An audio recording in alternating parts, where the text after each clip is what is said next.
Ooh. And I'm feeling this in my throat. Like I almost feel like I have a sore throat, like I've been talking a lot. Um, and I think that's also related to this. Like there's something about this blue back here that just is kind of the basis of what this is. I feel like it's related to our, our self-expression a little bit. I'm going to zoom in and give you the kind of a close-up look at some things. Let's see if I can. It won't let me. Never mind. I guess it won't let me.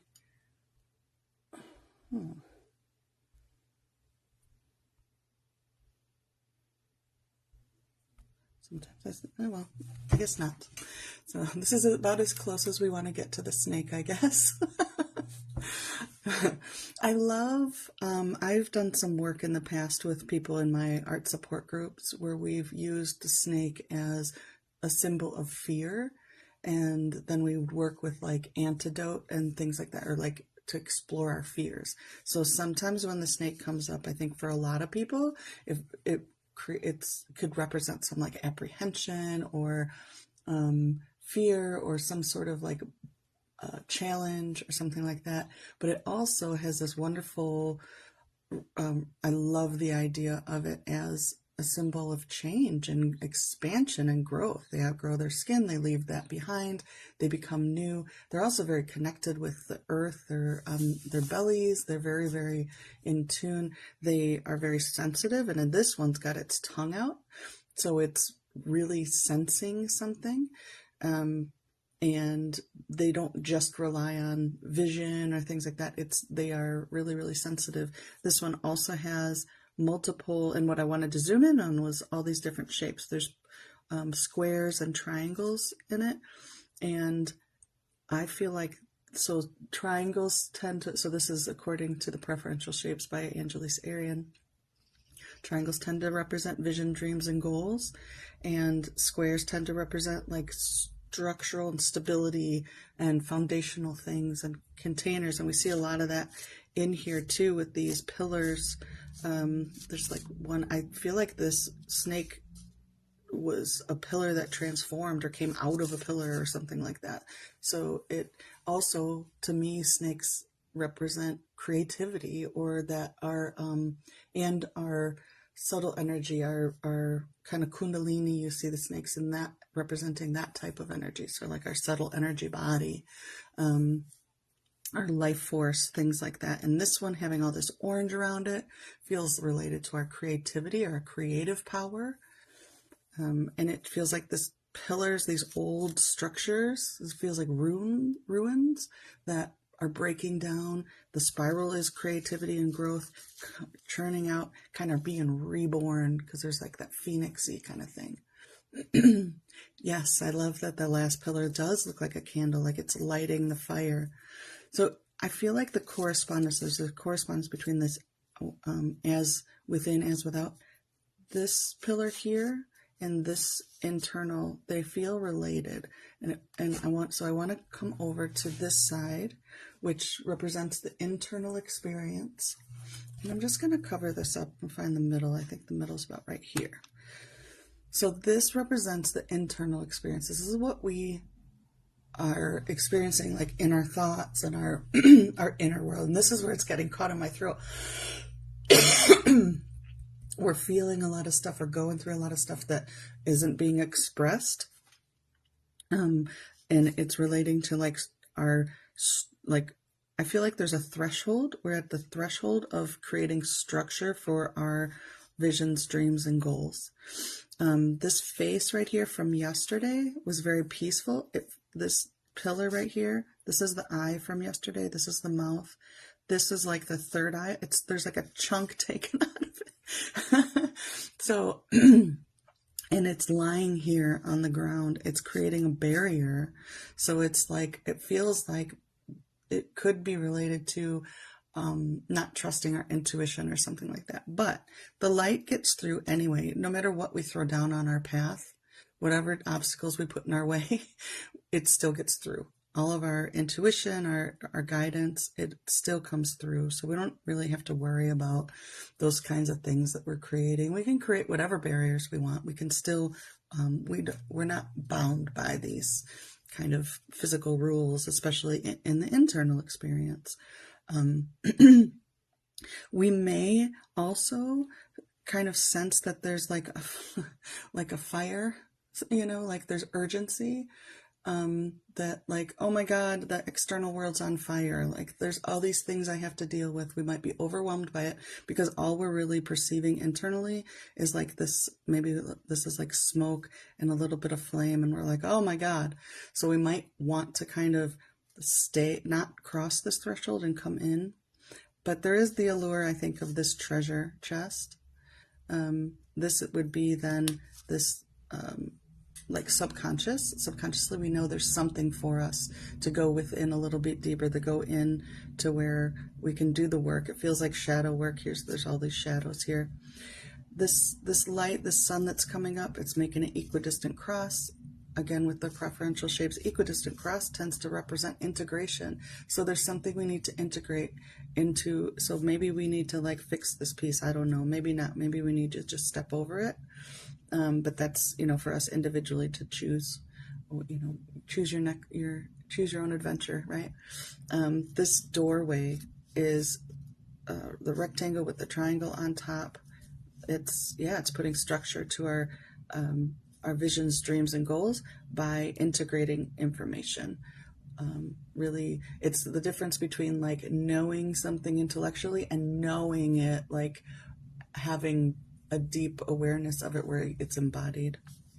Let's see, these pillars tend to represent strength. I feel like that those lines go that way.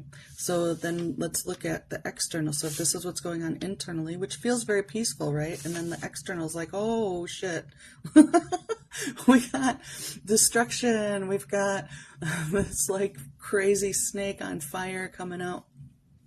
But it's all just a reflection of like our own power to create, our own power to change, our own power to intuit. It's good. It's a good thing. It's nothing to fear. It's beautiful, really. Like, look at how glowing and beautiful it is. And awareness, like what's active, has this strip of blue through it. So it is very soothing. And it also is like, following your intuition. I think the head of the snake being down here in our subconscious, I think at first glance, things look crazy. And this is what I was feeling this morning, was this feeling of being overwhelmed and bored at the same time. Like, whoa, there's just too much. And so we might have a tendency to want to retreat today or not cross this threshold. But it feels like it'd be absolutely worth it. And so if all of these pillars, like recognizing that snake or whatever this is, this energy, we can fear our own power sometimes. Like, it's part of us. So if these, like, it's part of the pillars, it's part of the structure of our realm, and it's safe to go within. Do we want to go after that treasure? Do you want the treasure that's deeper in? That's totally up to you. I love that it's all red, so it feels very much like we're going to experience our day as very physical and visceral, and so it's going to be, in the gut, kind of in your physical body. We might see some stuff around us kind of breaking down, and I feel like the part of the message is do not fear don't fear the changes. So I'm going to pull a card too. I feel like there's so much more I could talk about. As I'm looking at this, and it's like, this kind of represents an obstacle, and then I'm like, oh, that looks like a slice of cake, and then my inner dialogue was like, yeah, piece of cake. It's a piece of cake. I think we tend to make too much of things. All right, I'm also seeing with this too, like these obstacles that we see, or these challenges or whatever. Have you ever played a game where like you're like the character gets stuck on something. It's just like a little rock in front of it, but it can't move forward, and it just keeps going. Like, and that's what I just saw too. Like, we can say we're walking in here. If your character is right here, if you're right there, and you're like, when all you really need to do is just step around or step over it. But we could just bump up against something over and over and over that's really minor, and that's okay. That's not a bad thing. It's just one of the ways we experience challenges. But there's huge potential for rebirth and just kind of releasing by breaking down. I feel like we were talking about, tarot symbolism. This feels like a tower too. Like it broke down, and it reminds me of last month where we had the dragon that came out of the broken tower. All right, self-reflection. I love that we have a very similar color scheme going here. And here's our mermaid from a couple days ago too. So when you reach out from the depths of your soul or peer into the mirror of wonder and curiosity, what returns is not merely an echo of self, but a calling. The divine is always returning our gaze, yet we often dismiss it as our own reflection. So it's interesting because I'm saying like, oh, this power, this is you. You don't need to fear it. It's not other. And this card is saying that sometimes the good stuff that comes in our intuition, we dismiss it as other, or we dismiss it as our own. We're like, oh, that's just my brain saying stuff, when it's actually our higher self, our guidance, our connection to source that's coming through. So recognize that. Listen. Yeah, just listen. I love the wonder and reflection. I also feel like it's reaching out to touch. And I want to point this out too. So this card, it's got the mermaid here too, but there's also a face on the original painting. You can see a little bit more. There's a nose that comes down here. This is the eye. This is an eyebrow. There's like a peaceful face, and that's very similar to this peaceful face we had here. It almost lines up perfectly. Here's the eye.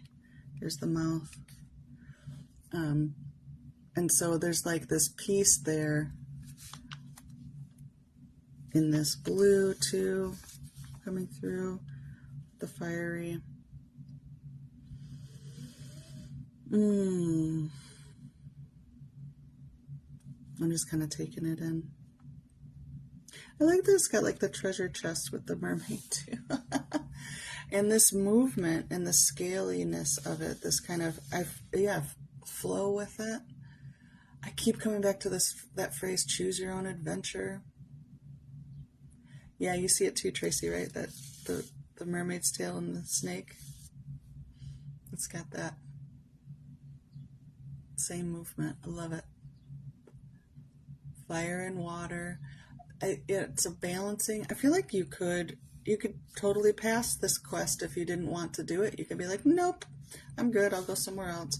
But I think there's something there for us if we want to engage with some really intense change, and some transformational energy, and some like crazy magic in our life today. There's a potential for that, and it's an invitation to it. But you got to cross the threshold, and the way that you cross the threshold is by recognizing that the divine is calling you, that it is your higher self, your divine, your source, your God, whatever, spirit, leading you forward and giving you, providing you with oh gosh. Yeah, it's not echoes of self. That's what it's not an echo of yourself. It's not just a reflection of what's going on. It's like a guiding light that's kind of beckoning you. That's the word, beckoning, reaching out to lead you forward. So yeah, you're going to go for the treasure. That's the message today. If you want to go for the treasure, your divine counterpart, your source will call you forward toward it. Heck yeah. I'm going for mine. I'll let you know what I find. I think too, like as I was just thinking that, I'm like, oh, there's part of me that's like, oh, I'm a little afraid of that snake if I get close to and try to open this chest, right? But then I'm like, oh, this snake is my higher self calling me forward. So it's like it'll give me the combination. It's not going to harm me. It'll be like, oh yeah, turn the key a little bit to the. You got to wiggle it a little. It's going to give me rather. So yeah, I could very well lose out on a treasure by just fearing something that I'm not familiar with.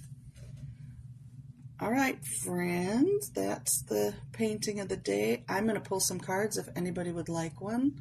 I'm going to pull one card just for anybody who is watching a replay or is watching and not comfortable asking. This can also be a bonus card for anybody too. So if you think about if you want more detail on your reading or on today's reading too. Just want to point out that little dragonfly here. Whoop.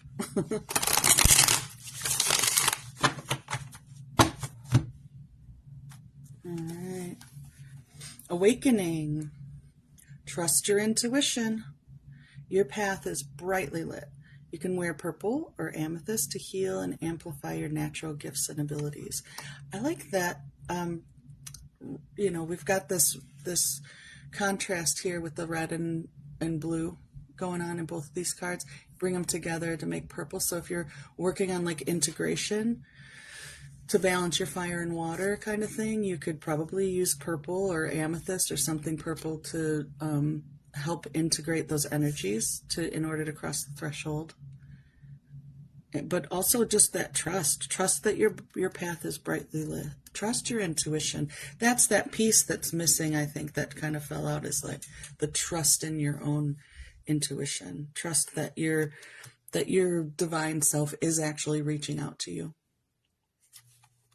Yeah, that's a good card to come up as a compliment for that. All right, I'm actually gonna pop it out there so I can take a picture of it. All right, well, thank you all so much for joining me today. As a reminder, reading soul portraits and paint gazing sessions are half off today while they last. I can only discount a few of them, so I've just got a few of them in there. You can do gift certificates too for the paint gazing sessions. You can do gift certificates for the soul portraits too. But anyway, that's my spiel, and I hope you all have a great day. Bye-bye. See you next time.